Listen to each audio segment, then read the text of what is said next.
While Indonesia, as a country in terms of its modern identity, is relatively recent, the existence of a state in what is now Indonesia is not new, as there had been many before. Most notable of these was the Majapahit Empire of the 13th to the 16th centuries. As with modern-day Indonesia, this was an archipelagic state, so this sense of water and land making up the country, Nusantara, is well established in the Indonesian psyche. In this briefing, my reference to Nusantara refers to the existing archipelagic state of Indonesia. Straddling the equator and positioned between two continents and two oceans, Indonesia is a large country both geographically, 14th in the world, and in terms of population, 4th in the world. Indonesia has significantly greater importance than its armed forces would suggest, due to its location, being the most populous Muslim country in the world, and its non-aligned foreign policy. Politically, Indonesia has no formal alliances with other countries and is a leading member of the non-aligned movement, indeed being one of its key founders. Not threatened by the surrounding ASEAN nations, Indonesia's security environment is relatively benign. Its national interests are in preserving the prosperity and well-being of the state and maintaining stability in the region. Indonesia plays a key role in the region, in particular in ASEAN, the Association of Southeast Asian Nations. This briefing will examine the Indonesian Armed Forces, or Tentara Nasional Indonesia, TNI's, role, organisation and equipment. I'll begin with a brief discussion on likely areas of operation, and then discuss the TNI Air Force, Navy and Army.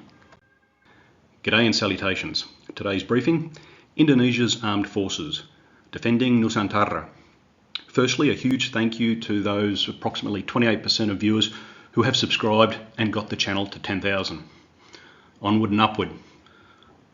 Note the figures used in this briefing are largely from the International Institute for Strategic Studies, the Military Balance 2024. Indonesia sits at a very strategic location at the junction of the Pacific and Indian Oceans and between Asia and Australia. This area is not only critical for Indonesia, but also global trade.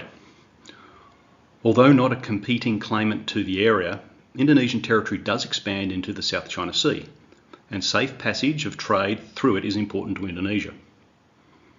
As mentioned, Indonesia is surrounded by the ASEAN states, together with East Timor, India by way of the Nicobar Islands, Papua New Guinea, sharing the island of New Guinea, and Australia. While relations with the ASEAN countries and India have traditionally been good, with periods of tension, relations with Papua New Guinea and Australia have at times been strained. With an independent foreign policy and member of the non-aligned movement, Indonesia's capability and force structure requirements do not focus on what it can contribute to other countries or to deploy further afield, apart from UN missions. Instead, the Indonesian Armed Forces are designed first and foremost for the defence of Nusantara, that is, the land and water that makes up Indonesia. TNI's area of operations then are the over 17,000 islands, together with Indonesia's exclusive economic zone. To better focus this effort, Indonesia established 3 joint regional commands, which combine naval, air and army assets, splitting Indonesia's territory into 3 military zones to provide for more flexibility and to allow the TNI to respond faster to security threats. These regions are Regional Defence Command 1, based in Tanjung Pinang, which oversees Jakarta, West Java, Banten, West Kalimantan, Central Kalimantan, and all provinces on Sumatra. Regional Defence Command 2, based in Balikpapan, which oversees East Kalimantan, South Kalimantan, North Kalimantan, Central Java, East Java, Bali, West Nusa Tenggara, East Nusa Tenggara, and all provinces on Sulawesi. And Regional Defence Command 3, based in Biak, which oversees Maluku, North Maluku, Papua, and West Papua. Starting with the Air Force, the Indonesian Air Force, or TNI Angkatan Udara, is organised into 3 air operations commands, headquartered at Jakarta for Air Operations Command 1, Makassar, Air Operations Command 2, and Biak, Air Operations Command 3. The fighter strike squadrons are concentrated in the 1st and 2nd Air Operations Commands. Most will be aware that the Indonesian Air Force has operated the US F-16 fighter for over 30 years, with A, B, C and D models in service forming 2 squadrons. However, they cannot be air refuelled by Indonesian assets. Perhaps not as well known is that the Air Force also operates 2 squadrons of Russian Sukhois as part of its fast jet capability. These already long-range aircraft can be air refuelled by Indonesian assets to extend range, unlike the F-16s. The F-16s and Sukhois are to be replaced by the French Rafale multi-role aircraft, with deliveries to begin in 2026. There is also the possibility of a future purchase of 24 F-15EX strike aircraft from the US, but negotiations are ongoing. The Air Force operates a large number of transport aircraft from a number of countries. Most numerous is the C-130 family, with these to be joined by the Airbus A400M Atlas, with 2 ordered in the MRTT or multi-role tanker transport configuration, and with options for 4 more. It can carry a 37-ton payload or 116 troops. At the lighter end of the transport aircraft capability is the CN-235, a joint Spanish-Indonesian project for a light tactical transport aircraft. It can carry a 6,000 kilogram payload or 51 troops. The Indonesian Navy also operates them in the maritime patrol role. Indonesia also operates a lengthened derivative of the CN-235, the C-295M. It can transport 73 troops and has a standard payload capacity of 7,000 kilograms, although this can rise to over 9,000 in overload configuration. The Air Force also operates one in an ISR role. The Air Force does operate one KC-130B air refueller, with this capability to be significantly enhanced with the acquisition of at least 2 Airbus A330 MRTT or multi-role tanker transports. These have good fuel offload capability at long range and can be utilised for dedicated transport missions. Unlike the KC-130B and the A400M in air refuelling mode, the A330 can also employ the flying boom transfer system. Now, this system is required for the current F-16 and possible future F-15s. The Air Force also operates rotary winged transport assets, largely platforms based on the Puma and Super Puma family and derivatives, the largest being the H-225M. Formerly known as the Eurocopter EC-725 Caracal, it is used for troop transport, casualty evacuation and combat search and rescue missions. It is also used by the Navy. Finally, the Air Force operates the NASAMS-2 medium-range surface-to-air missile system, which augments the shorter-ranged systems employed by the Army. In terms of equipment, the Air Force consists of fast jet combat aircraft, including 9 F-16ABs, 24 F-16CDs, 5 Su-27s, and 11 Su-30s, with 42 Rafales on order and potentially 24 F-15EX strike aircraft. In terms of helicopters, there are 9 H-225Ms, 10 AS-332s, 9 SA-330s, and 12 H-120s. Transport aircraft include 21 of the C-130 family in both standard length and stretch versions, and including 3 of the new J model.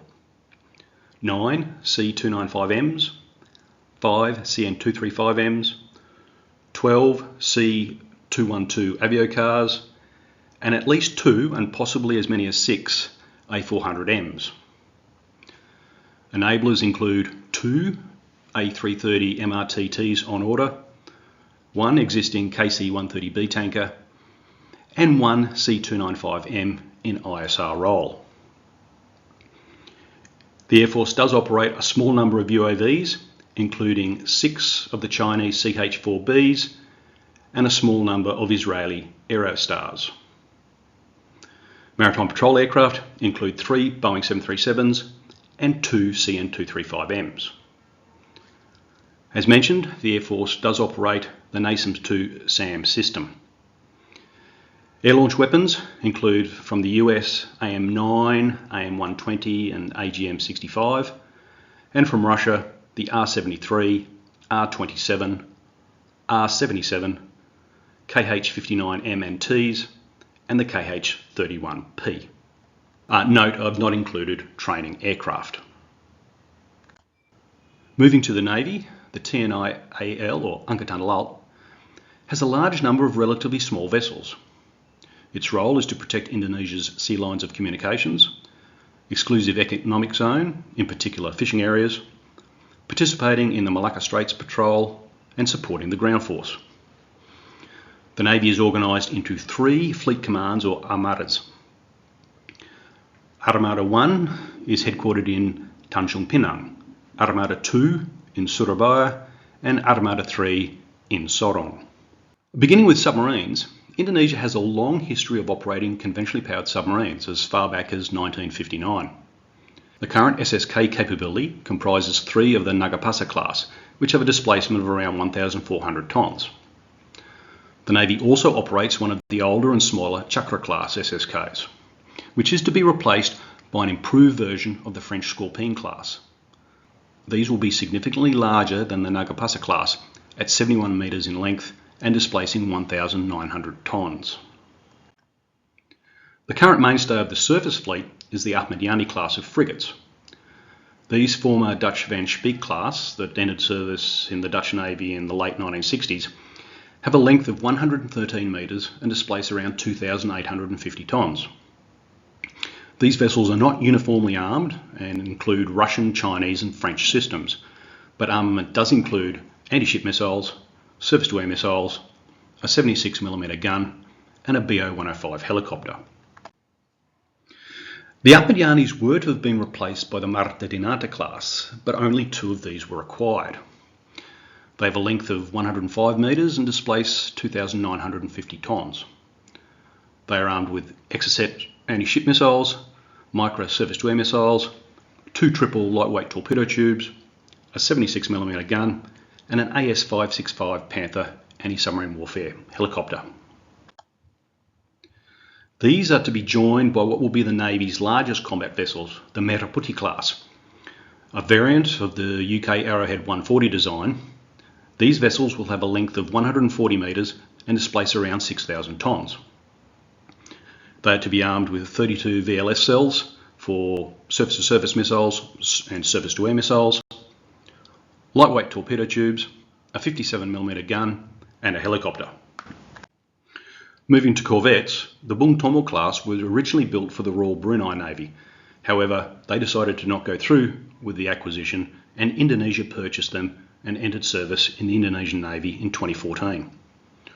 With a length of 95 metres and displacing 1,940 tonnes, they are armed with Exocet anti-ship missiles, Mica surface-to-air missiles, 2 triple lightweight torpedo tubes, a 76mm gun, and an AS-565 Panther anti-submarine warfare helicopter. Preceding the Bung Tomo class is the Diponegoro class of corvettes, which began entering service in 2007.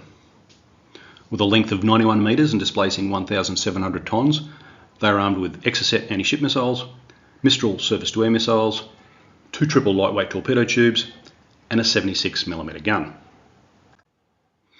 The most numerous warship in the Navy's orbit are the former East German Parchim class corvettes, now known as the Kapitan Patimura class. With a length of 72 metres and displacing around 950 tonnes, they are effectively sub-hunters and are armed with 4 lightweight torpedo tubes, 2 RBU 6000 depth charge rocket launchers, and a twin 57mm gun mount. Unsurprisingly, the Navy has a significant amphibious warfare capability. Just as the Indonesian Air Force has a role in transporting the ground force, the Navy also does, with the most significant capability being that of the Makassar class landing pad docks or LPDs. At 143 metres in length and with a displacement of 12,400 tonnes, they can transport up to 35 armoured vehicles and 350 troops. Indonesia operates an additional vessel as a hospital ship.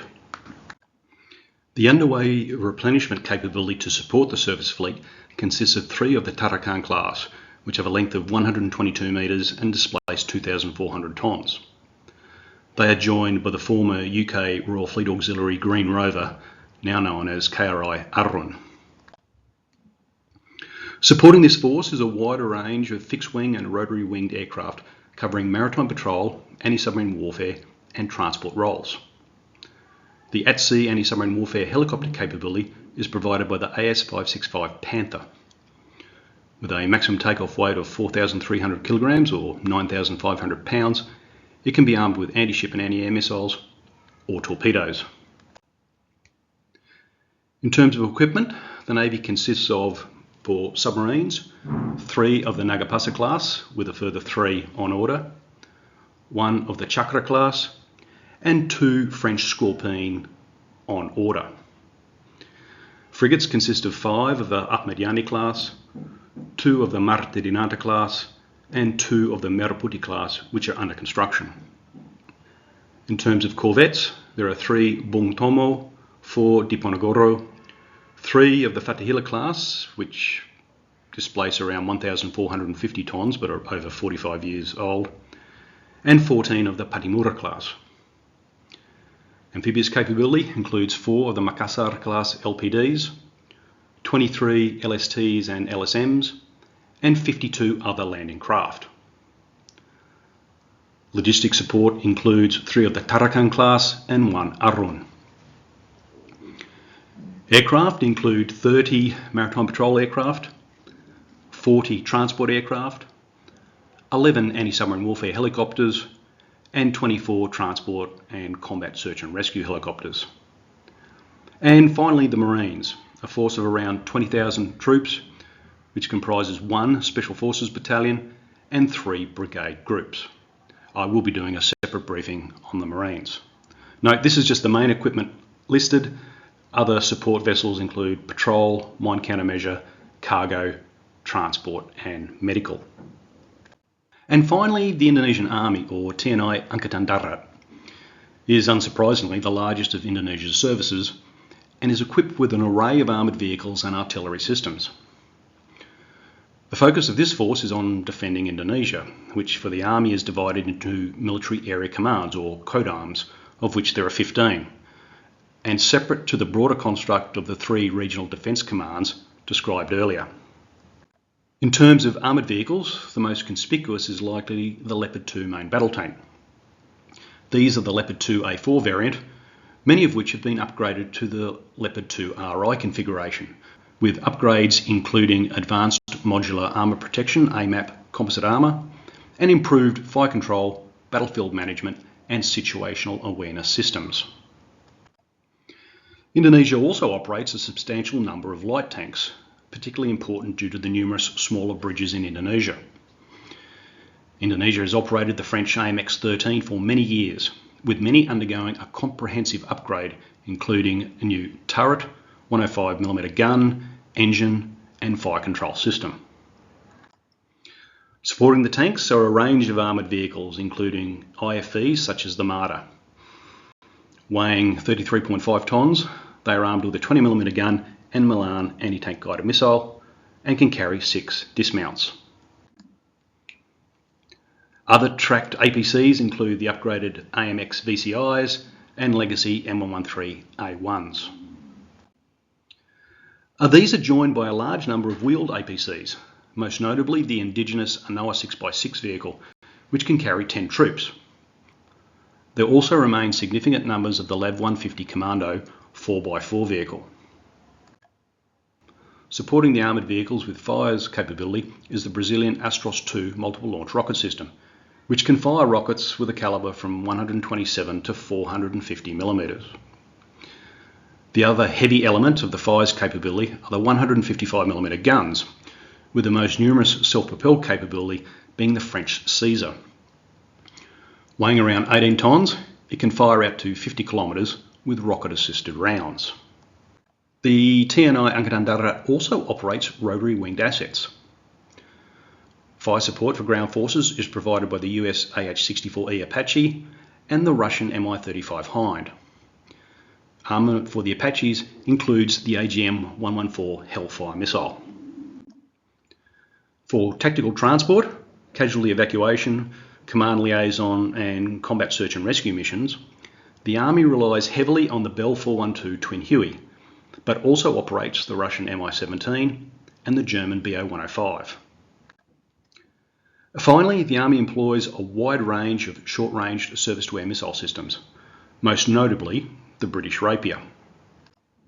In terms of the equipment, the Army operates the following.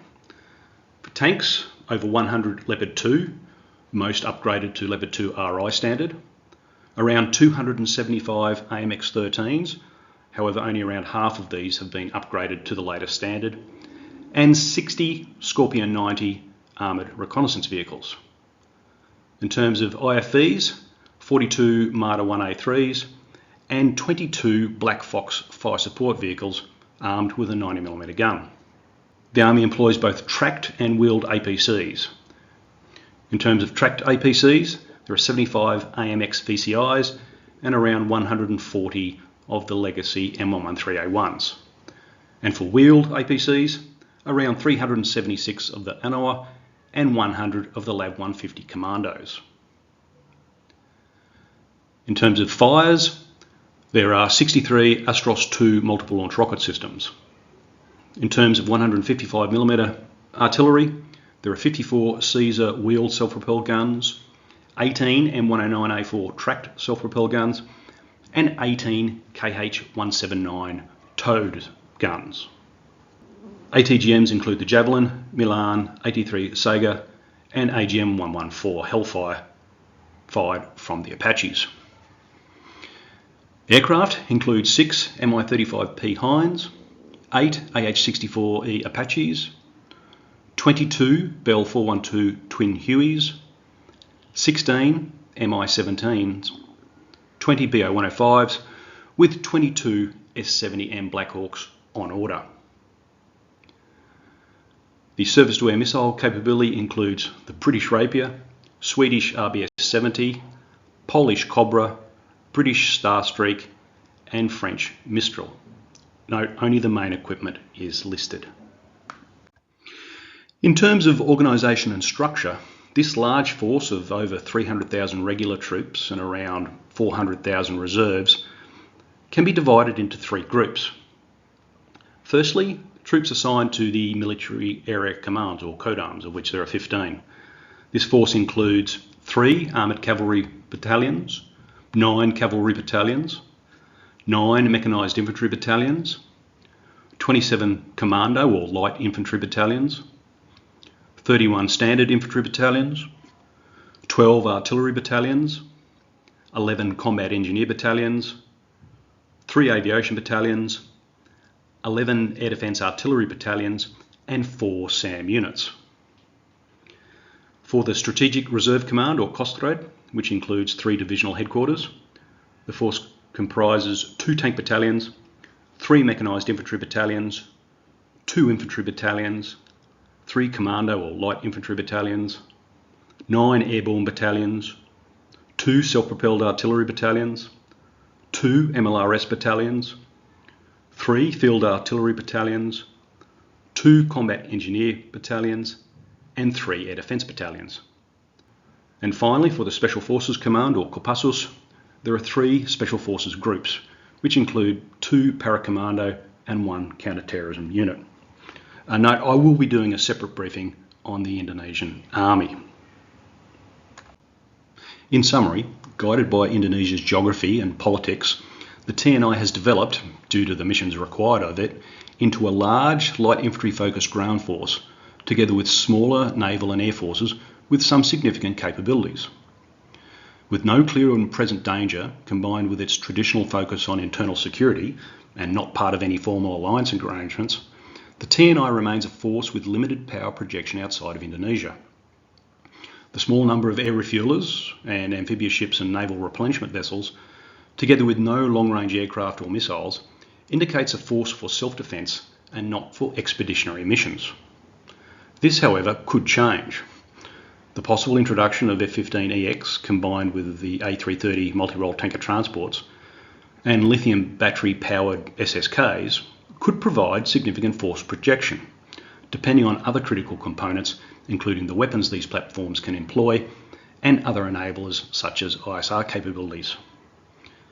Even so, the limited number of platforms suggests these future capabilities will provide some form of deterrence should an adversary consider an attack on Indonesian interests. Capability and structural changes since 2010 have improved the TNI, yet challenges remain. The wide variety of platforms from different countries, and largely in relatively small numbers, makes logistics and training more expensive and difficult. The Air Force will go some way in rectifying this through the acquisition of 42 Rafales, but these challenges will remain in the other services. This will take time and money to rectify. Now, while Indonesia's geostrategic circumstances are favourable with no clear and present threat, this environment can change in a short period of time. How will the TNI move beyond the minimum essential force of 2024? What will the TNI look like in the early 2030s? That concludes today's briefing and the first from my new location. Thank you for watching. Happy to take suggestions for future briefings from subscribers, so please subscribe, like and share. Until next time, Vale de Cero.